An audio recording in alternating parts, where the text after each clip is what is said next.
A salvação do pecado é a maior necessidade de cada ser humano.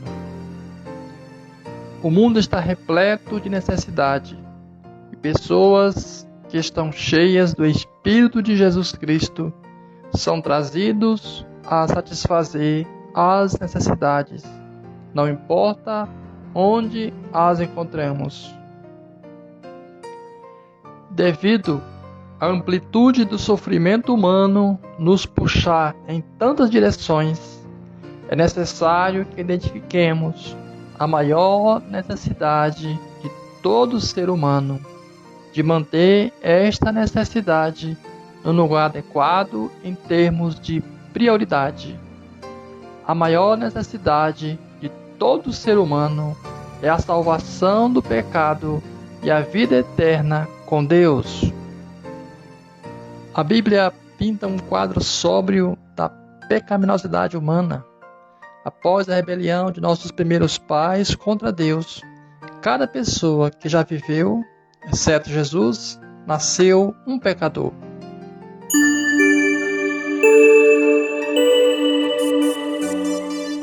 Eu nasci na iniquidade, e em pecado me concebeu minha mãe. Pois todos pecaram, carecem da glória de Deus. Portanto, assim como por um só homem entrou o pecado no mundo, pelo pecado a morte, assim também a morte passou a todos os homens, porque todos pecaram. Porque até o regime da lei havia pecado no mundo, mas o pecado não é levado em conta quando não há lei. Entretanto, reinou a morte desde Adão até Moisés, mesmo sobre aqueles que não pecaram, à semelhança da transgressão de Adão, qual prefigurava aquele que havia de vir. Todavia, não é assim o dom gratuito como a ofensa, porque se pela ofensa de um só morreram muitos, muito mais a graça de Deus e o dom pela graça de um só homem, Jesus Cristo, foram abundantes sobre muitos. O dom, entretanto, não é como no caso em que somente um pecou, porque o julgamento derivou de uma só ofensa para a condenação. Mas a graça transcorre de muitas ofensas para a justificação. Se pela ofensa de um e por meio de um só reinou a morte, muito mais os que recebem a abundância da graça e o dom da justiça reinarão em vida por meio de um só, a saber, Jesus Cristo. Pois assim como por uma só ofensa veio o juízo sobre todos os homens para a condenação, assim também, por um só ato de justiça, veio a graça sobre todos os homens para a justificação que dá vida. Porque, como pela desobediência de um só homem, muitos se tornaram pecadores, assim também, por meio da obediência de um só, muitos se tornarão justos. De acordo com a Bíblia, homens e mulheres pecaminosas são culpadas perante o Santo Deus e merecem a sua ira. Seu pecado afetou cada área da natureza humana, de tal forma que não possa entender as coisas de Deus.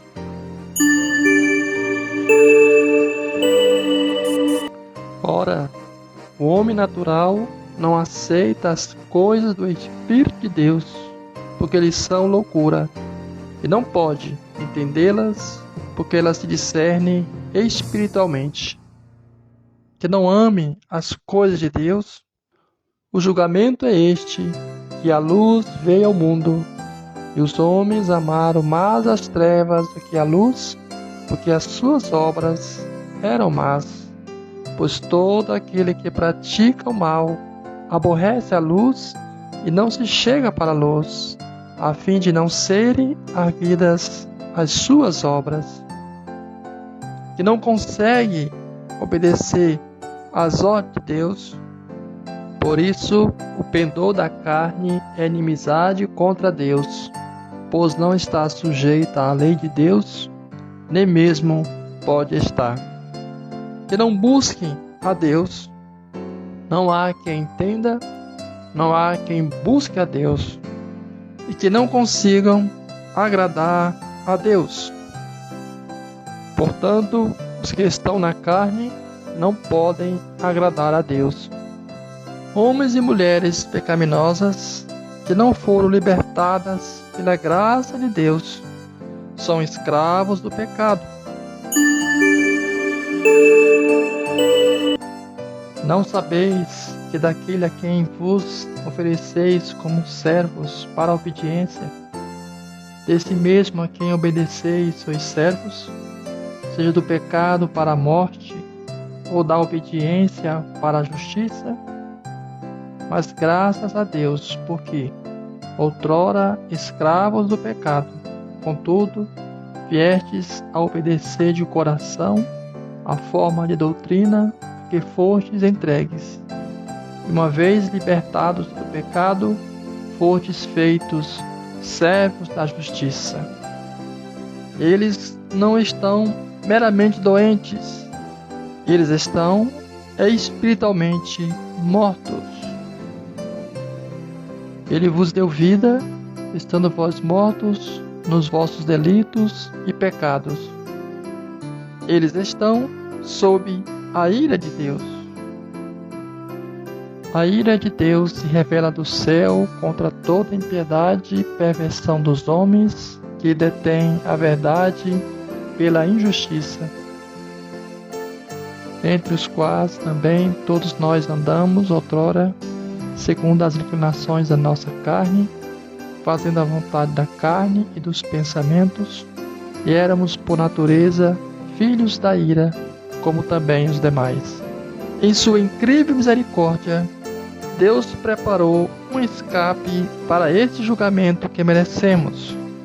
Nosso Senhor Jesus Cristo, que é o Deus, o Filho em carne humana, viveu a vida que nós deveríamos ter vivido, e depois morreu a morte que nós merecíamos morrer, tomando para si o julgamento que nós merecemos. Aquele que não conheceu o pecado, ele o fez pecado por nós, para que nele fôssemos feitos justiça de Deus. Ele ressuscitou dentre os mortos como o conquistador eterno sobre o pecado, a morte e o inferno.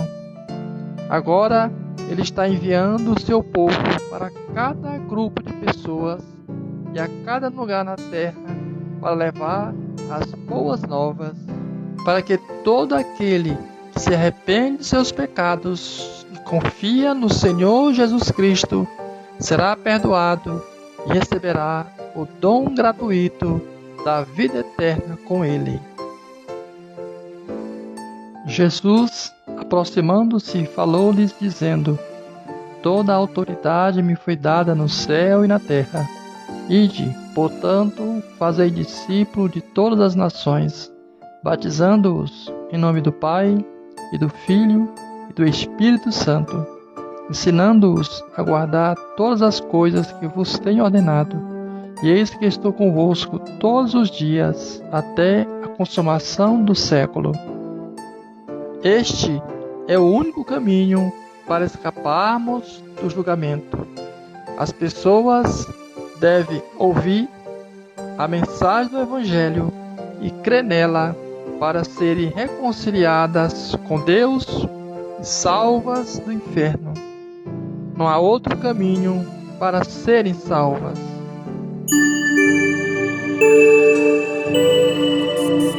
E não há salvação em nenhum outro, porque abaixo do céu não existe nenhum outro nome dado entre os homens, pelo qual importa que sejamos salvos. Isso tem implicações claras para a tarefa missionária. Devemos tornar a proclamação do Evangelho a nossa prioridade, especialmente para aqueles que nunca ouviram falar. Em vista das realidades do pecado e do julgamento, nós somos assumidamente evangelísticos.